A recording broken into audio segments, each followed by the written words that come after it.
Allah in the Quran did not talk exhaustively about marriage. There are very few places in the Quran where Allah gave us some insights, and basically it's like instead of describing the entire building, He mentioned a few pillars. If those pillars are not there, the building's going to collapse. And one of those pillars is that the money responsibility is the man's responsibility.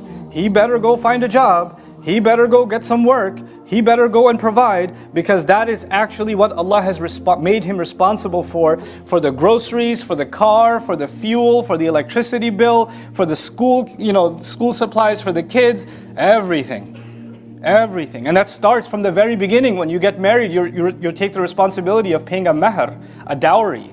Right? And some people, they love to have a high number for the dowry for their daughter. They say it's going to be 100,000 or 50,000 or 250,000 or whatever. They put this crazy number, and they're like, no, it's okay. You don't have to pay it now. It's okay. But mashallah, we should have a number that looks good. And then people are married for 20 years and the guy hasn't paid his dowry. That's ridiculous. Because this is a condition of making a marriage valid. And a husband isn't even allowed to say to his wife, hey, by the way, can you give me a discount? I know you put 50, can we take a few zeros off of that? Or how about I give it to you, not dollars, can I give it to you in rupees? If you agreed to it, then you signed on. If you didn't want to agree to it, then you should never sign that document. You're actually not even allowed to hint that you have trouble paying your mahr. Men aren't even allowed to hint at that. And after you pay the dowry, like if you're a monthly payments you're making, you give her like $500 or something, $100, whatever you give her, that's part of your dowry that you're paying off.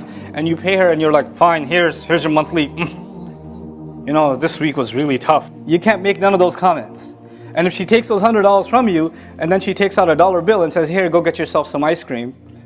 If she does that, and you say, okay, thanks, you can take that if she did it on her own. But once you're handing that money, you're not even looking at that money anymore. It ain't yours.